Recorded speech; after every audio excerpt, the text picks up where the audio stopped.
च्या ह्या सगळ्या वेस्टिबल ऍपरेटस मध्ये डिस्टर्बन्स क्रिएट झाला आणि त्यांना हा याचा वर्टायकोचा त्रास सुरू व्हायला लागला. वेगवेगळ्या कंडिशनमध्ये बीपी फील होतं. जसं मी सांगितलं की पेशंट खूप दिवस बेड रिडन आहे, त्याच्यात फार काही मुवमेंट झालेल्या नाहीयेत, कुशीवर झोपलेल्या नाहीयेत, या कंडिशन मध्ये होतो. एक अजून पेशंट होते, साधारणतः 17 मजली इमारत होती, तिच्यामध्ये ते लिफ्ट ऑपरेटर होते. तर त्यांना सारखं खाली वर आणि खाली वर करून त्यांच्या ह्या सगळ्या वेस्टिबल ऍपरेटस मध्ये डिस्टर्बन्स क्रिएट झाला आणि त्यांना हा याचा वर्टायकोचा त्रास सुरू व्हायला लागला. त्याच्यामध्ये सुद्धा आम्ही आपलेच मॅन्युअर केलं आणि त्यांना उत्तम परिणाम त्याचे मिळाले. एक यंग लेडी असाच त्रास देऊन आमच्याकडे आल्या होत्या.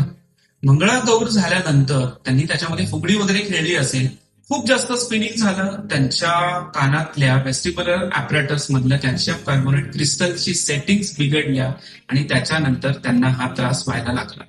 पेशंट्स हे झाल्यानंतर खूप घाबरतात, खूप चक्कर आल्यासारखं वाटतं. जसं आपल्याला VR आपण जेव्हा विअर करतो आणि त्याच्यामध्ये आपण बघतो की आपण त्या रोलर कोस्टर मधून खाली जातोय आणि जसा आपल्याला पोटात गोळा येतो, जेव्हा की आपल्याला माहिती असतं मी आता स्टेबल आहे, पण आपला ब्रेन आपल्याला कुठेतरी वेगळ्या पद्धतीने घेऊन जातो आणि आपण खरोखर त्या रोलर कोस्टर मधून खाली जातोय आणि खाली जाताना आपल्या पोटात गोळा येतो. हे डिल्युजन आपल्याला क्रिएट होतं आणि याच्यामुळे आपल्याला चक्कर यायला सुरुवात होतात.